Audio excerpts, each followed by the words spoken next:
The market melt-up continued today with the S&P 500 up 0.24%, slowly grinding higher.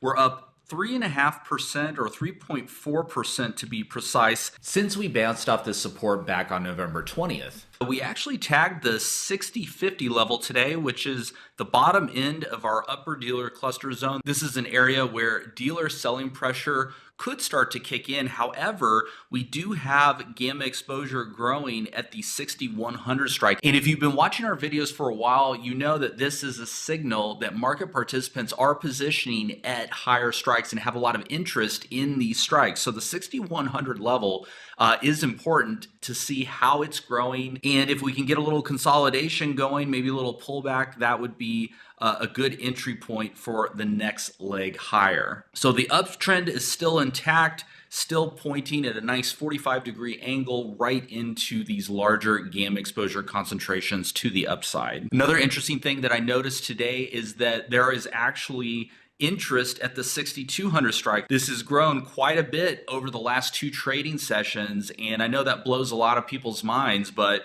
6200 is a possible target by December 31st. Not a guarantee, but market participants are piling in the options market on the S&P 500 at this 6200 strike. So that is going to be something to keep your eye on. Remember, as momentum continues building, gamma effects grow stronger and stronger, and that is why you often see the pull into these larger gamma exposure concentrations, and that's why we track this on a real-time basis every 30 seconds here right in our platform. Anthony, one thing we pointed out before this VIX spike a few weeks ago was the VIX divergence, meaning when we see the VIX and VVIX moving in opposite directions showing negative correlation, that's a fairly good predictor of some volatility spike in the near future. And I also wanted to zoom out with the VIX and look at this support level going back to early 2023. And you can see that, but it's marked some significant lows, and also it served as resistance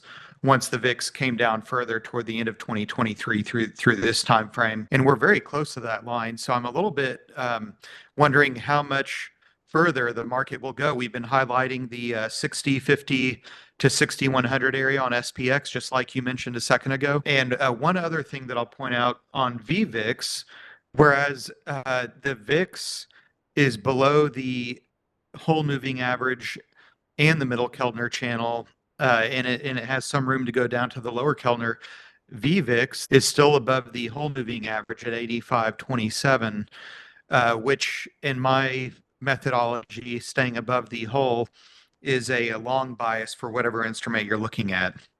So just wanted to point out those things. We're near a VIX trend line, and we're seeing VVIX divergence, with VVIX diverging to the positive, signaling the potential for a more volatile VIX in the future. Thanks, Sean. Yeah, I always like to compare and contrast the S&P 500 and the SPY. So let's just take a look at the SPY real quick as far as the gamma exposure picture goes. Similar to the S&P 500, we've got large gamma exposure concentrated at 604 and 605, and we have gamma exposure building at the 610 and 615. And we don't always see that. Oftentimes, we'll see one or the other, either the SPY or the S&P 500 has gamma exposure growing above, but in this case we have it on both the index and the ETF. Really important in my view, because it represents a combination of institutional and retail traders both positioning for higher prices. Again, doesn't mean it's guaranteed to happen, but what it does show you is where people are putting their money, and that is a very important input into market analysis, of course. So obviously the trend line looks similar, 45-degree angle up into these larger gamma exposure concentrations. The one difference that I see is on the SPY, we're not really seeing much gamma exposure growing at the 620 strike, relatively speaking, to these other strikes. And on the S&P 500, if you recall, this 6200 level actually stands out. It's quite a bit larger than what we're seeing at the 6150 level. And that's even more significant, seeing as how there's more institutional money coming in to the options market on the S&P 500. So that's something very important to watch that we're not seeing on the SPY. So just wanted to point that out. All right, thanks, Anthony. Let's take a look at Bitcoin, and it still looks very bullish. And I can't believe just how steep the ascent is when we look at these Keltner channels that are pointing up. I rarely would want to short anything that has Keltner channels pointing straight up like this. So that's a very bullish pattern. Even though I technically don't like that we're below the whole moving average, I'm not going to put as much weight on that this time because of the numerous other factors. We're probably at, as long as we hold 92, 93,000 on Bitcoin, that 100,000 level, or as the Keltners say right now, 101, looks like a very strong possibility. And basically, we've just had this bull flag developing sideways. So we've got consolidation while the Keltners caught up with price, and now we have room to run. Not much has changed with gamma, which is a positive because we still have positive overall gamma. We have this 100,000 strike that's very prominent. The price of Bitcoin basically holding above the zero gamma line. So that 100 sticks out like a sore thumb. It is the largest gamma cluster. Thanks, Sean. Let's take a look at Nvidia now. Nvidia tagging the 140 level early this morning. Kind of rejecting. We're still above the zero gamma line, which is this blue line here on our chart. You can see how well these dealer cluster zones have been in play, serving as support and resistance as price has been moving along here over the last month. And the recent move over the last several trading sessions has been very positive in terms of GEX and in terms of the structure. We are now above the zero gamma line, as I mentioned. If we can just get a little bit more momentum going above this 140 and 141 strike, I think gamma effects have a potential to start kicking in and bringing price higher up into this 150 GEX concentration here, which is now the largest GEX. That's something we pointed out a few videos ago. We needed to see a move up into that 140 strike. We got that this morning, and now the largest GEX has shifted upwards towards the 150 level. We like to let GEX lead the way, and currently that is working on Nvidia. Thanks, Anthony. I'm going to stick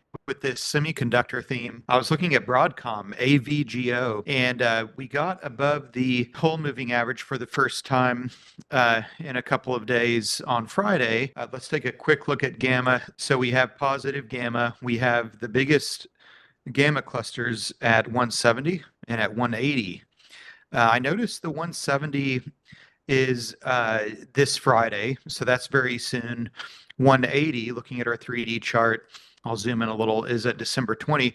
Neither of these targets are that far away. We do have volume today at 170 as well. Of course, with this 180 strike at also marking the G1 dealer cluster zone, we had decent volume there as well. So we might hit 170, pull back, and then target 180, but I think those are valid targets over the next few weeks before the year ends, in my view. By the way, if you guys want access to our gamma exposure dashboard and our option flow analytics, head on over to geeksoffinance.com. We are still running our Black Friday / Cyber Monday special, $300 off our yearly portfolio manager subscription. Use code Black Friday at checkout. I think we have a few spots left, so definitely check that out when you get a chance. We'll be running that for another couple of days. Also, be sure to check out our community Discord. I'll put a link down in the description for that as well. We've got a ton of great traders in there sharing information and trade ideas every single day, so you definitely don't want to miss that.